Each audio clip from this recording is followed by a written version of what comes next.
St Peter's Church in Heysham was consecrated in 967 CE, but the oldest parts of the church date from the mid-8th century or before. We believe that the earlier Anglo-Saxon church on this site, dating back to the mid-8th century, as such Christian worship on this site can be traced back over 12,000 years. A major reconstruction probably took place in the mid-10th century, where a wooden church stood nearer the sea. The first recorded mention of Heysham, but not of the church, is in the Domesday Book. The original church of St Peter was consecrated in 967 CE, but this comprised the nave with a screen wall and chancel arch on the east wall. The present chancel arch was erected circa 1340 to 1350 in the 14th century. Also, used for a lot of the burial sites was Hogback Stone. Now, Hogback Stones originate from areas of northern England where Scandinavians had settled, and many date back to the 10th century. They later spread to Scotland and some single sites in Wales and Ireland. It is interesting that they have such a Viking influence, and yet they are mainly something found across the UK and one in Ireland. It was assumed that Hogback stones were grave covers or grave markers, but this is uncertain because they have rarely been found with remains under them. Given the age, however, it is quite feasible that many will have been moved. They all have a variety of carvings and markings, and many are shaped to resemble Viking longhouses, and many have the beasts which are seen supporting both ends. This Hogback stone in Heysham is thought to date back to the 10th century, although it was found buried in the churchyard here around 1812 to 1817, and it was brought inside the church in the 1960s. It is for these reasons that the carvings are so well preserved. Other examples can be found across Cumbria, Yorkshire and Scotland. This one at Heysham is particularly special because of the artistic quality, the detailing and the preservation of the carvings. The carving along the top represents the roof of a Viking longhouse. We have the beasts on each end and some amazing carvings on both sides. The big question is what the carvings represent. Now, as we're looking in, it's been suggested that the organ came originally from the Royal Windsor Chapel. The instrument has been renovated and changed over the past years, so if it came from Windsor, it isn't clear what remains of the original organ. Also, a lot of the materials that have been used to renovate this church have been recycled. It's mainly from things around the area. Near the entrance to the churchyard is the base of a 9th century Anglo-Saxon cross shaft. It is ornamented on the north and south sides with vine scroll and knotwork. The east face nearest the path depicts a gabled building with a figure swathed in grave clothes, probably Lazarus, while the west face shows a haloed figure, either Mary with the infant Jesus in her arms or Christ holding a book. The theme is resurrection. The churchyard also includes an 11th century Christian Viking hammerhead grave marker. A later, unusual one shows a harp in addition to a cross and sword. A grave of 1896 with iron railings is of two teenage girls who were drowned within sight of their home.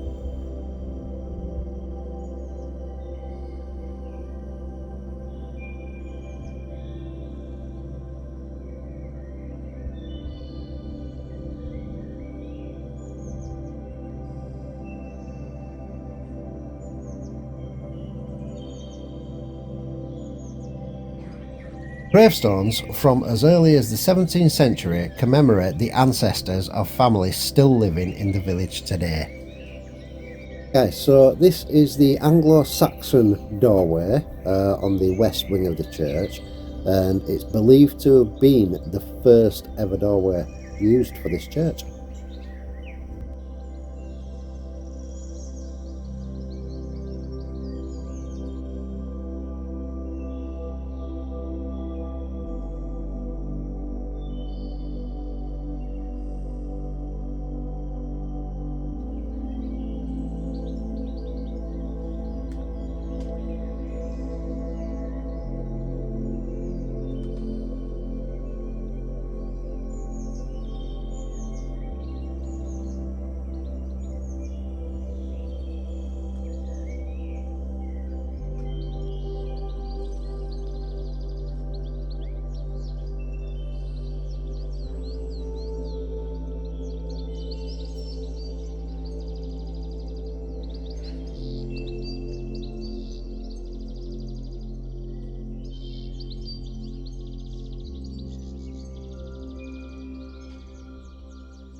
So beautiful.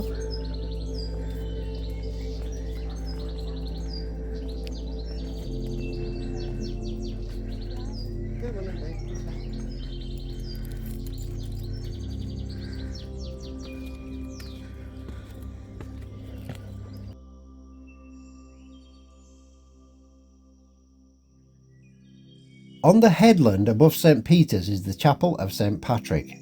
Tradition has it that the saint landed from Ireland at the cove below. In April 1977, Lancaster University began an excavation within and around the site of the chapel and rock-cut graves. A plaque gives details of their findings. There were burials within the chapel and 3 cemeteries outside, with 84 skeletons. Carbon dating none to be earlier than the 10th century. The skeletons were buried in the churchyard. The 6 stone coffins on the cliff edge are a renowned feature of Heysham. There is a rebate in the coffins to receive a cover and a hole at the head of 5 of them to insert a cross. They may never have been used as coffins, but as ossuaries to hold bones. The date of origin is unknown. In April 1993, a further excavation on the land below the stone coffins revealed no human remains, but over 1,200 artifacts from a hunter-gatherer group that may have camped there some 12,000 years ago. It is probably the best Mesolithic site in Northern Europe, but it has been backfilled to preserve the site for future research. Now guys, if you did enjoy the vlog, please hit that like button, smash the thumbs up as you always do. If you are new to the channel, please consider subscribing because it boosts our ratings as well as boosts our channel. Please leave a comment because we do answer as many comments as we can. And thanks for watching guys, and take care out there, and we'll see you in the next vlog.